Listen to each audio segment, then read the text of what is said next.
let's wait a little bit. There is a piece of heart, but I'm gonna save that until we get hurt, because God knows I probably will here in the forest. Hello, Mr. Owl. Ho, brave lad, on your quest to wake the dreamer, welcome to the mysterious forest. Much of mystery you will find on this uncharted Koholint Island. Yeah, I don't know, have you checked the library? There's a pretty detailed map in there on the island, so I wouldn't exactly go so far as to say it's uncharted. I'm afraid you may find it a trifle difficulty to leave the island while the windfish naps. By the by, have you ever visited the Tail Cave, which is south of the village? Well, we tried to, but they fixed the typo, so we can't get in there. Go there with a key you find in this forest. The windfish is watching. Okay. Bye. Also, how is he watching us while he's sleeping? Is he Santa Claus? Do we need to save him? So that would not be fun. Ladies and gentlemen, our first actual type of violent enemy that is going to try to murder us are the moblins. These guys can throw their spears at us, and they take 2 hits. So be careful, because they can be rough sometimes, and I'm not a big fan. Howdy do there, sir. You're dead. So we head up here. There is a mysterious looking raccoon who is just battling on his belly there. How's it going? As a raccoon, my nose is very sensitive to stuff like dust and powder. Well, why in the hell are you hanging out in a forest where there's just, like, you know, so that sort of thing everywhere, microbials and bacteria just wafting around in the air? The forest is probably the last place you want to be there. You're gonna be lost thanks to me. Wow. So he places a curse on us, and it causes us to go somewhere completely different. Although we don't need to go north, unfortunately we can't really progress beyond that point, so we're gonna have to watch out for those. And yeah, find out a way to get past that asshole raccoon.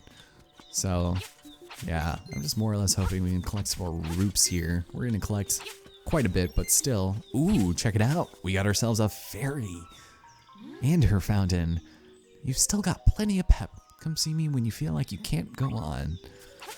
Yeah, I mean, I'm feeling pretty discouraged at the moment, but we're fine because we get to go against this dude with a shield. How's it going, Mr. Moblin Warrior?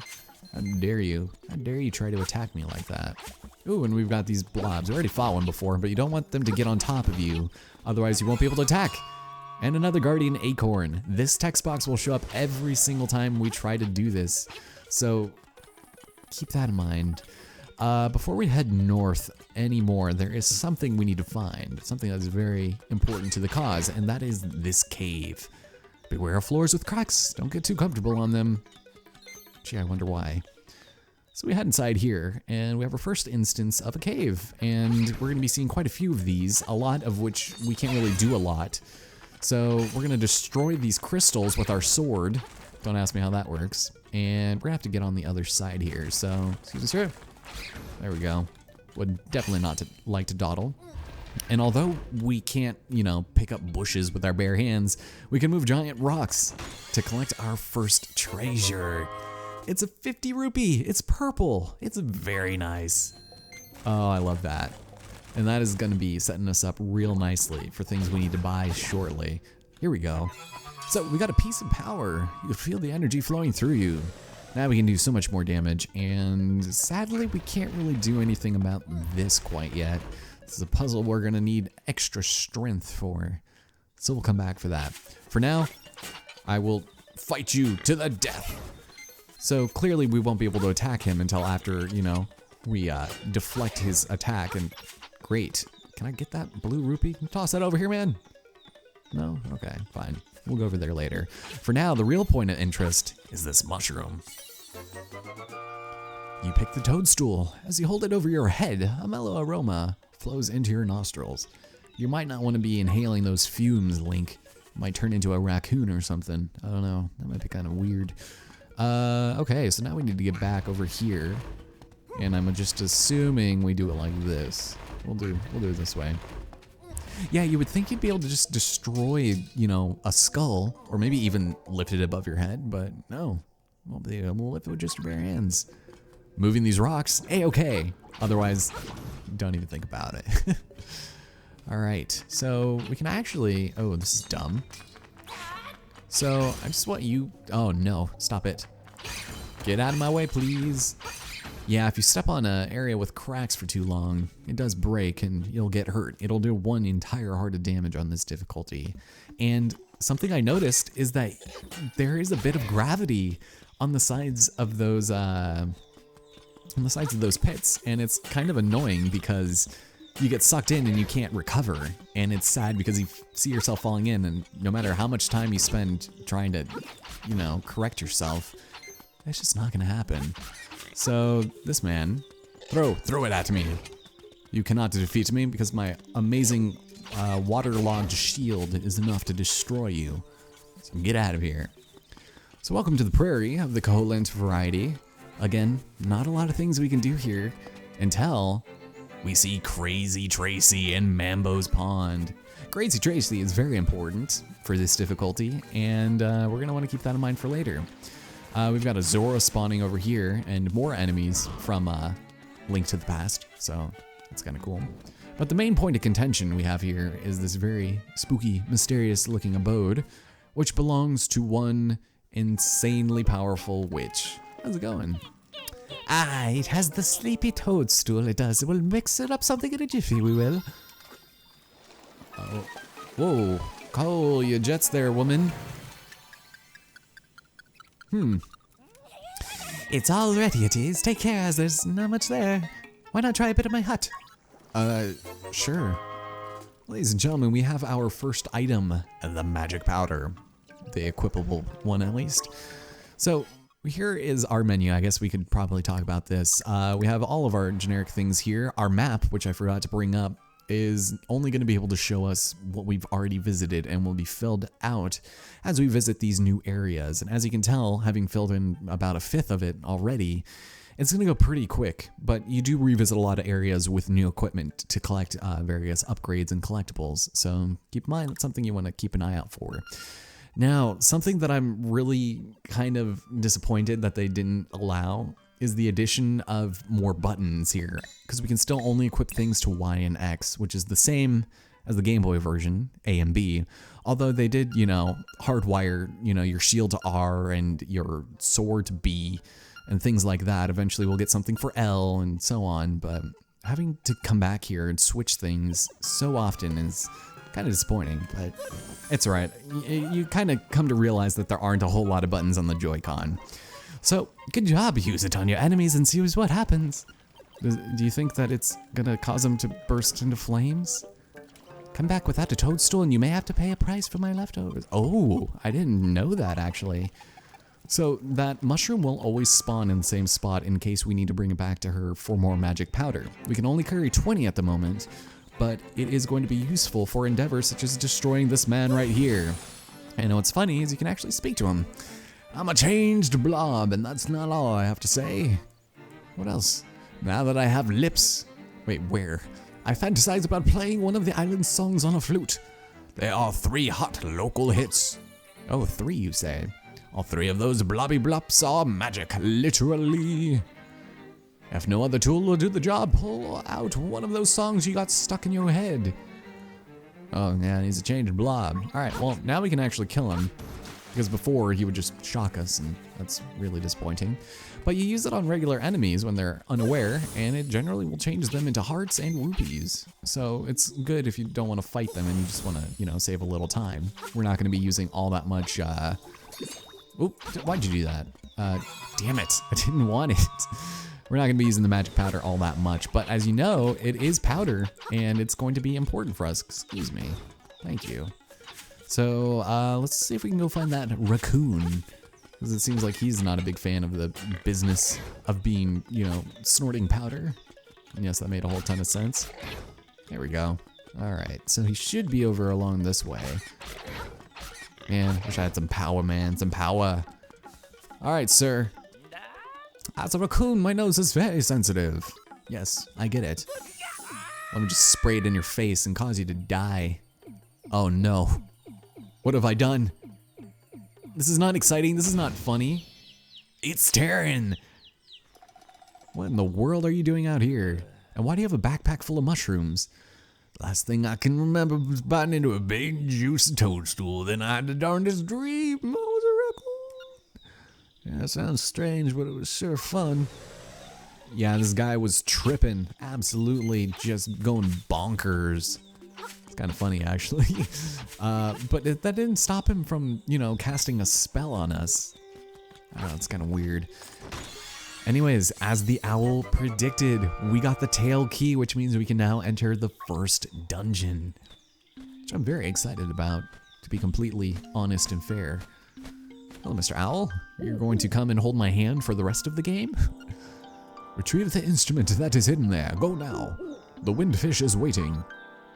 No, he's sleeping. That's a little different. Although, I guess in today's day and age, if you are sleeping, you're waiting for something. Alright, sir, you neglected to get me a blue rupee, but we have an area up here. Huh. So we can go to Gaponga Swamp or the Mysterious Forest, and I think our progress is going to be pretty limited here because we're not going to be able to do a whole lot in the swamp just yet. Enemies we can't kill, or they're really annoying too.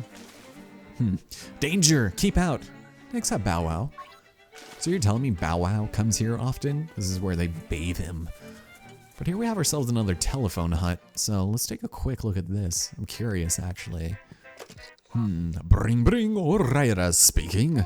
You know, there is a light. Oh, you're just gonna tell me the same thing over and over. Click. Thank you. Thank you, old man. I appreciate it. Old man Google.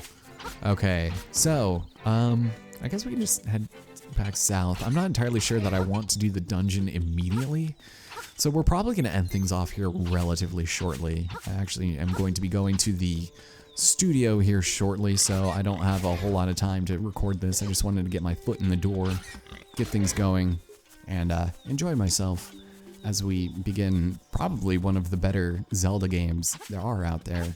And coming off the heels of A Link to the Past, it's fantastic. So, I don't know, man. But luckily we didn't take any damage in there, so I can feel good about having our first piece of heart be one untainted by injury. Ladies and gentlemen, our first of 32 pieces of heart.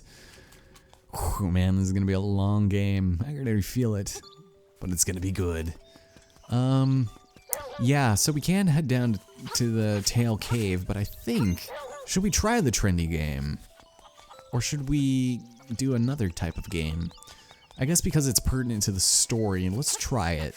Although, no, let's wait. If I have any trouble, I feel like I'm gonna wanna make some backup saves or something.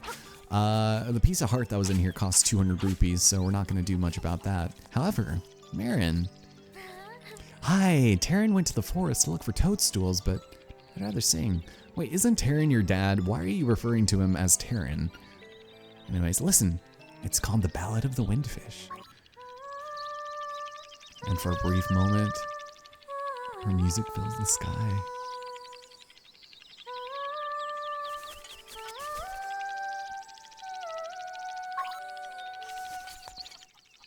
It's Kohiro! Okay. Well, thank you, Marin. I appreciate that. So if we head up from here, we've got the fishing pond, and this is actually really kind of neat. I like it a lot. No records set yet. Give it a try. This is not a very good business model if there have been no records set yet. Has nobody been up here? Has no one tried to set a record? I don't know, man. It's kind of weird. How about some fishing, little buddy? It only cost you 10 roops. Yeah, sure. Why not? All right, here's how you do it. You cast your line out and you do the thing. And you can tug on your line by doing the other thing. You reel it in, keep doing that. And yeah, all right, pretty self-explanatory.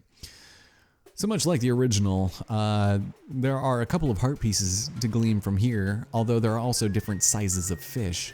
So we're going to probably want to go for the biggest one, which seems to be the one at the very bottom at this point, but let's go for the one that is farthest, because we are also going to be able to grab some larger lures. And when he was just biting. He was interested. He didn't take the bait. Come back, wait, please. Oh, he's not gonna grab it, is he? He's totally not. I squandered the first bait. Grab it, please. Oops. I am not good at determining whether or not they grabbed it. There we go. Come over. There it is. So our first fish has been caught. You landed a little one, just like you. It's small, but it has plenty of fight. So 10.8 inch. Got a dream bigger than that. But it's worth, well, 11 rupees. So it's essentially free, but what? There's something else in its mouth? Oh my god. That was actually a lot easier than I thought it was gonna be. It's another piece of heart. That's kinda cool. And we'll keep going. Okay, I'm trying this one more time because I keep getting the worst luck, and restarting the fishing game actually gives you some better luck as far as where some of these spawn. Now here we have a medium fish that's really kind of close, and I think I'll probably end up going for him, just because it will give us less of a chance for him to get loose. So, Mr. Medium Fish, if you'd like to join the cause here, I'd greatly appreciate it, please. Don't break my line. Don't ruin my day. Come on, come on, you know you like the lure. There it is. Now, getting up and up and up. And there we have it. He's nearly as big as Link. And could you have guessed? Oh, it's a big fish. Yeah, it's so heavy we wish we could have caught some lighter. No, not me. So Link is like 30 inches tall. Is that what you're saying? No, we got a lunker. Nice one. It's worth 20 rupees. That's nice. Kind of puts us back at even. Now, because we caught the lunker, he gives us a new lure, which is... it's the middleweight. The fish a little deeper down will love it. And this is good because, oh, let's mark the occasion with a piece of heart for landing a big fish like that. I will indeed take it. Thank you so much. Thank you so much. Want to keep going? Sure. Let's go and change our lure, though, to the middleweight. Make sure we equip that. And you'll notice down in the bottom left-hand corner, there is a bottle. Now, the original Zelda, Link's Awakening, did not have any bottles in it, and in this game, there are 3 of them. This is the only one we'll be able to get for quite a while, so I would highly recommend grabbing this. Although your line is going to break a couple of times, if not only for these jerk asshole fish constantly getting in your way and destroying it. So it will take a couple tries, but believe me, it is worth it. Okay, now, while he's facing away, get that A button. Yeah, threading the needle, but watch. No, he just gets out of nowhere. All right, that's fine. That's A-okay. This is gonna be dumb though. Nope. Don't you dare, dude. Thank you. Oh no. Oh, I'm gonna miss it, aren't I? I am totally gonna miss it. I just nudged it a little too much. And this guy. Okay, so we might need to get some of these guys out of the way, just so that we don't have to deal with them getting in the way. And generally, it's just a waste of time. Because, yeah, 11 rupees, it basically puts us on even, so. There is another fish there, so. Oh, that was a little too much. Ugh. Okay. Oh, there's a big one. Ooh, I might need to go for that one also. I wasn't expecting on going fishing for too long today, but I'm kind of glad that we're doing the bottle. Thank you, thank you. Go faster. How do you even catch a bottle? Thank you. Now I'm gonna lose it because of this wise guy right here. Look at him, look at him, look at him just run for it. It's like they rubber band to it immediately. All right, trying it one more time. One more time. Okay, so this is gonna be a little problematic because this man is gonna get in the way. No, he's not. There it is. We got it. I might have cut there because that was really just waiting for the lure to fall down to the bottom, but it only took 30 rupees worth of tries to do it, so it's good for storing berries for later. So yeah, hell yeah, I'm taking it. And you know what? I don't know why I quit out of that. I wanted the big fish, but we'll go for it later. It's not important right now. For now, the important thing is probably end the video, right? We've been going for a little bit, and I don't want to have, like, you know, 3 episodes go up before we even hit the first dungeon, but it might be necessary. So, next time, ladies and gentlemen, on The Legend of Zelda Link's Awakening, that feels so weird to say, we are going to be entering the trendy house, or yeah, a trendy game shop, and we're going to be collecting some stuff in there because it's pertinent to the story, and we're also going to do the thing where we enter the first dungeon and defeat it in 5 minutes, because that's kind of how this game goes. 8 dungeons, all of them relatively short, but relatively unique and pretty cool. They have their own sense of identity, and I'm definitely looking forward to that, so I hope you guys have been enjoying the series so far. Now, while nobody else is sitting here waiting, I checked out the dresser. Yep, everything checks out. They're legitimate, they did not probe me, and all is good and well in the world. I wish I could sleep. That'd be so good. In a game called Link's Awakening, there is not nearly enough sleeping in this game, so I don't know. But thank you so much for watching. Next time, we do exciting things, alright? I'll see you guys then.